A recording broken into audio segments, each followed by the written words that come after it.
சர்வாவிற்கு நன்றாக புரிந்தது. அவனுக்கும் அதுதான் தேவைப்பட்டது.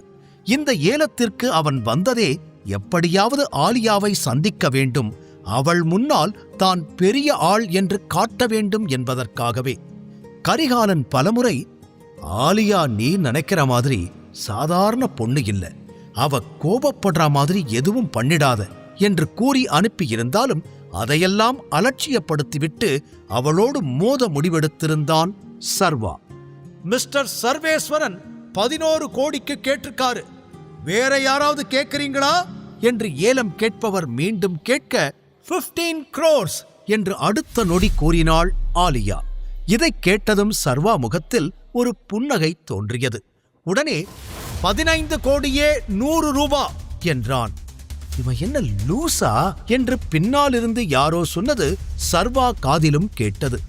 அடுத்தது ஆலியா 17 crores என்று கூறினாள்.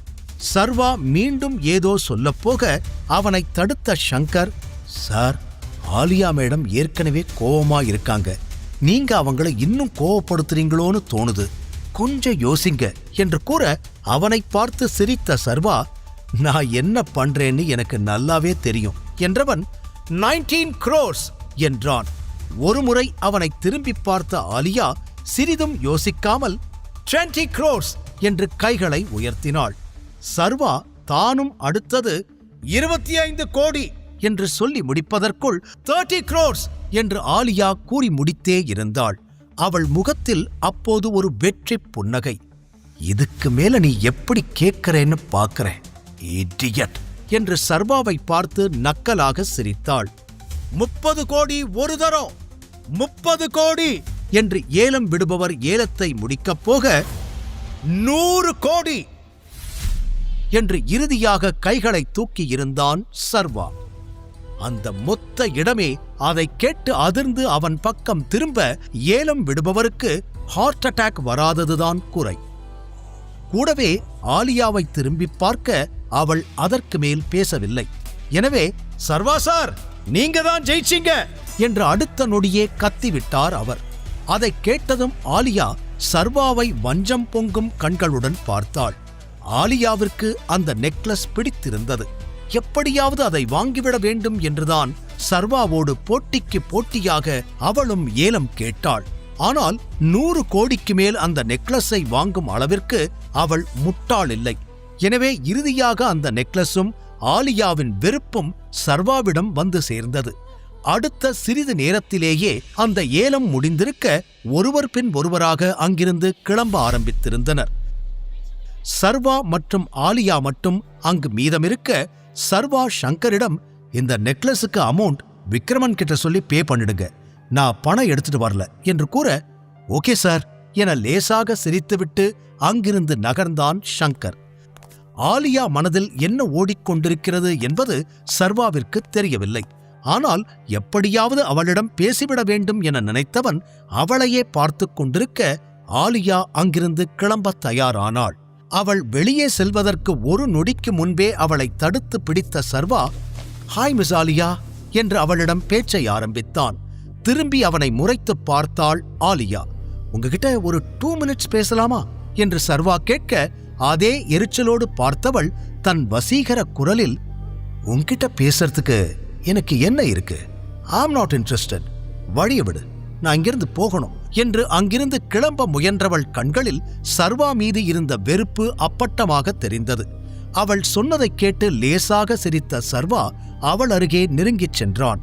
இருவருக்கும் சில இன்ச் இடைவெளி மட்டுமே இருக்க, நீங்க கோபப்படும்போது பார்க்க ரொம்ப அழகா இருக்கீங்க ஆலியா என்று கூறினான். அதைக் கேட்டதும் அவனை மீண்டும் முறைத்தாள் ஆலியா. யாரா இவன், என்ன நிமிர்ந்து பார்க்கவே எல்லாரும் நடுங்குவானுங்க, இவன் என்னடானா என்கிட்டயே வந்து கெத்தா பேசுறான் என்று மனதிற்குள் எண்ணிக்கொண்டாள். கரிகாலன் என்னவெல்லாம் செய்யக்கூடாது என்று சொல்லி அனுப்பியிருந்தாரோ அவை அனைத்தையும் தப்பாமல் செய்து கொண்டிருந்தான் சர்வா.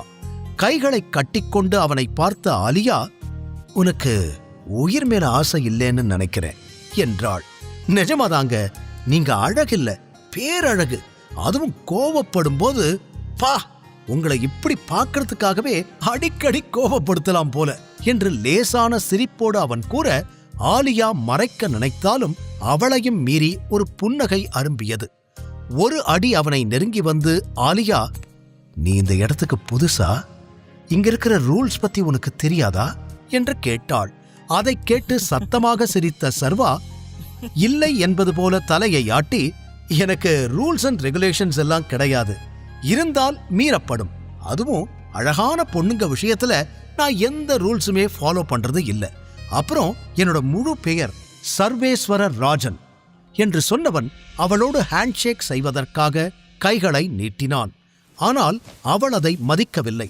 அவனை கண்டுகொள்ளாமல் அப்படியே நின்ற நேரம் அவளுக்கு பின்னால் இருந்த கதவு திறக்கப்பட்டு உடனே சில அடியாட்கள் உள்ளே ஓடிவந்து அவள் பக்கத்தில் நிற்க, அதில் ஒருவன், ஏதாவது ப்ராப்ளமா மேடம் என்று கேட்டான். இன்னொரு புறம் சர்வா நீட்டிய கைகளோடு ஆலியாவை பார்க்க அவள் தன்னுடைய ஆட்களை பார்த்தாள். ஆலியா பேசுவதற்குள் அவள் கையை பிடித்து தன் பக்கமாக இழுத்தான் சர்வா. விருப்பமே இல்லை என்றாலும் அந்த இழு விசைக்கு கட்டுப்பட்டு அவன் பக்கம் சாய்ந்தாள் ஆலியா. மெதுவாக அவள் காதில், மற்றவங்களுக்கு தான் அறிவு இல்லைனா உனக்கும் அறிவு இல்லையா? யாராலையும் கண்டுபிடிக்க முடியலனாலும் நீ என்ன கண்டுபிடிச்சிடுவேன்னு நினைச்சேன், உன்னால கூட முடியலையா நந்திதா என்று கேள்வியாக நிறுத்தியவன், நான் தான் உன்னோட டைகர் என்று கூறியதும் அதிர்ச்சியில் உறைந்து அவனை திரும்பி பார்த்தாள் ஆலியா. நீ இப்போ என்ன சொல்லி கூப்பிட்ட? நீ சர்வா, நீதான் டைகரா என்று நம்ப முடியாமல் கேட்டவளுக்கு சின்ன வயது ஞாபகங்கள் கண் முன்னால் படமாக ஓடியது. அப்போது ஆலியாவின் பெயர் நந்திதா. அவளுடைய இந்த உண்மையான பெயர் யாருக்குமே தெரியாது. மீண்டும் அவளை தன் பக்கமாக இழுத்துக் கொண்டவன், சத்தமா பேசாத, நான் அண்டர் கவர்ல இருக்கேன், நான் தான் டைகர்னு யாருக்கும் தெரியக்கூடாது என்றான். அதில் பேச்சற்று அவனையே பார்த்தாள் ஆலியா. அப்போது அவளுடைய அடியாட்களில் ஒருவன், என்ன எல்லாரும் வேடிக்கை பார்த்துக்கிட்டு இருக்கீங்க, அவனை பிடிச்சு அடிங்க என்று கத்தினான். உடனே குறுக்கே வந்த ஆலியா, நிறுத்துங்க என்று அனைவரையும் தடுத்தாள். கைகளை கட்டிக்கொண்டு சர்வா நடப்பதை வேடிக்கை மட்டும் பார்க்க, எல்லாரும் கொஞ்சம் வெளியே வெயிட் பண்ணுங்க என்று தன்னுடைய ஆட்களை அனுப்பிவிட்டு, அப்படின்னா நீதான் சர்வேஸ்வர ராஜனா? அதான் உன்னோட உண்மையான பேரா என்று இன்னமும் கூட நம்ப முடியாமல் கேட்டாள். உடனே அவளை விடுவித்த சர்வா தன் கைகளை விரித்து, எஸ், நானேதான், டாப் டு பாட்டம் பார்த்துக்கோ, உன்னோட டைகர் தான் வந்திருக்கேன், இன்னும் என்ன நம்ப முடியலையா நந்திதா என்று அவன் கூறி முடிப்பதற்குள் ஓங்கி அவன் நெஞ்சிலேயே குத்தினாள் ஆலியா. சர்வா அதற்கு கோபப்படவில்லை. அமைதியாக அவளை பார்த்தான். இது 18 வருஷமா என்னை விட்டுட்டு போனதுக்காக இவ்வளவு நாள் எங்க இருந்த என்று உரிமையோடு அவனிடம் கோபமாக கேட்டாள். இருவருக்குமே சின்ன வயது ஞாபகங்கள் இன்னும் அப்படியே இருந்தது. சர்வாவின் அப்பா இறப்பதற்கு முன்பு சிறு வயதில் நந்திதாவாக இருந்த இன்றைய ஆலியாவை பலமுறை சந்தித்திருக்கிறான். அப்போதே ஆலியா மிகவும் தைரியசாலி. பக்கத்து வீட்டில் மாங்காய் பறிப்பது, தன்னிடம் யாராவது வம்பு செய்தால் பெரியவர்களாக இருந்தாலும் பயப்படாமல் இரட்டிப்பாய் அதை திருப்பிக் கொடுப்பது என்று அந்த வயதிற்கும் மீறிய அதீத தைரியத்தோடு பலமுறை சர்வாவை ஆச்சரியப்பட வைத்திருந்தாள். ஆனால் அவள் குணம் அப்போதும் எப்போதும் ஒன்றேதான். அவள் முன்னால் விளையாட்டுக்காக கூட அவளை மரியாதை இல்லாமல் யாரேனும் பேசினால் பொறுத்து கொள்ள மாட்டாள். சர்வாவை தவிர அவனுக்கு மட்டுமே அவளை கேலி செய்து விளையாட அப்போது அனுமதி இருந்தது. இப்போது அதையெல்லாம் நினைத்துப் பார்த்து இருவருக்குமே லேசான புன்னகை தோன்றியது. பின் அவளது கார்டை சர்வா கையில் கொடுத்தவள், நீதான் டைகர்னு சொன்ன உடனே ஏத்துக்க முடியாது, அதை ப்ரூவ் பண்ணணும். தைரியம் இருந்தா ஏன் இடத்துக்கு தனியா வந்து என்னை மீட் பண்ணு என்று புன்னகையுடன் கூறிவிட்டு அங்கிருந்து கிளம்பியிருந்தாள். கண்டிப்பா என்று ஸ்டைலாக தலைமுடியை கோதினான் சர்வா. தன் டைகர் அணியின் முக்கிய மெம்பரான ஆலியாவையே தன் பக்கம் இப்போது இழுத்துவிட்டான் சர்வா. அடுத்து நடக்கப் போவது என்ன? சர்வா ஆலியாவின் சிறுவயது நட்பு சர்வாவின் திருமண வாழ்க்கையை பாதிக்குமா? பேமெண்ட் எல்லாம் பண்ணியாச்சு சார், ஃபார்மாலிட்டிஸ் எல்லாம் முடிஞ்சது என்று கூற அதை கையில் வாங்கிக் கொண்ட சர்வா இன்னும் கூட ஆலியா கொடுத்துவிட்டு சென்ற அவளது விசிட்டிங் கார்டை தான் பார்த்து கொண்டிருந்தான். பிறகு அந்த நெக்லஸை பார்த்தவன் முகத்தில் ஒரு சிறிய புன்னகை தோன்றியது. ஷங்கர் அவனை குழப்பமாக பார்த்து, இவ்வளோ செலவு பண்ணி ஆலியா மேடத்தை நீங்க ஏலத்துல தோக்கடிக்க காரணம் என்னன்னு தெரிஞ்சுக்கலாமா சார் என்று ஒரு ஆர்வத்தில் கேட்டுவிட, அவனை நிமிர்ந்து பார்த்த சர்வா புன்னகையுடன் ஷங்கரின் தோளை தட்டிவிட்டு, அது உங்களுக்கு சொன்னா புரியாது, கிளம்பலாமா என்று சொல்ல, இருவரும் அந்த ஹாலிலிருந்து வெளியே வந்த நேரம் பார்க்கிங்கில் ஒரு காரை பார்த்து அப்படியே நின்றான். அது பார்க்க வேதிகாவின் கார் போலவே இருந்தது. என்னாச்சு சார், எல்லாம் ஓகே தானே என்று ஷங்கர் கேட்க, சர்வாவின் பார்வை அந்த காரை விட்டு நகரவே இல்லை.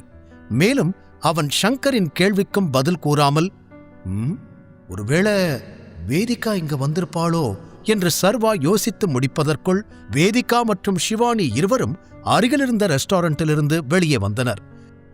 அவர்கள் இருவரையும் சில நொடிகள் பார்த்து கொண்டே நின்ற சர்வா தன் அருகே இருந்த ஷங்கரிடம், நீங்க கிளம்புங்க, எனக்கு வேற ஒரு முக்கியமான வேலை இருக்கு என்று சொல்லி அவரை அனுப்பி வைத்தான். பிறகு வேதிகா இருக்கும் பக்கம் நகர்ந்தான் சர்வா. முதலில் அவனை பார்த்தது ஷிவானிதான். அடுத்த நொடியே, ஏ சர்வா என்று உற்சாகமாக கத்தினாள். அந்த பெயரை கேட்டதும் ஒரு நொடி வேகமாக நிமிர்ந்து பார்த்த வேதிகாவின் முகம் அடுத்த நொடியே மாறிப்போனது. எதிரில் அவளை நோக்கி வந்து கொண்டிருந்தான் சர்வா. அவளை நெருங்கியதும், இங்கே என்ன பண்ணிக்கிட்டு இருக்கீங்க என்று அந்த இடத்தை சுற்றி பார்த்து கொண்டே கேட்டான். அதற்கு பதில் சொல்லாமல் அவனை மேலும் கீழும் பார்த்த வேதிகா, நீங்க என்ன பண்ணிக்கிட்டு இருக்க என்று திருப்பி அவனை கேட்டாள். அப்போதுதான் வேதிகாவை நன்றாக கவனித்தான் சர்வா. மிகவும் அழகாக தயாராகி வந்திருந்தாள்.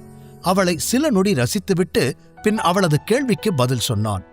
நான் இங்க ஒரு வேலையா வந்தேன், திடீர்னு பார்த்தா நீ, உன்னை பார்த்த உடனே அப்படியே உங்கூடவே வீட்டுக்கு போயிடலாம் இல்ல, அதான் வந்துட்டேன் என்று சிரித்து கொண்டே சொல்ல, வாட், என் கார்ல உனக்கு இடம் கொடுப்பேன்னு நினைச்சு கூட பார்க்காத என்று விரல் நீட்டி எச்சரிப்பது போல சொல்லிவிட்டு தனது காரை நோக்கிச் சென்றாள் வேதிகா.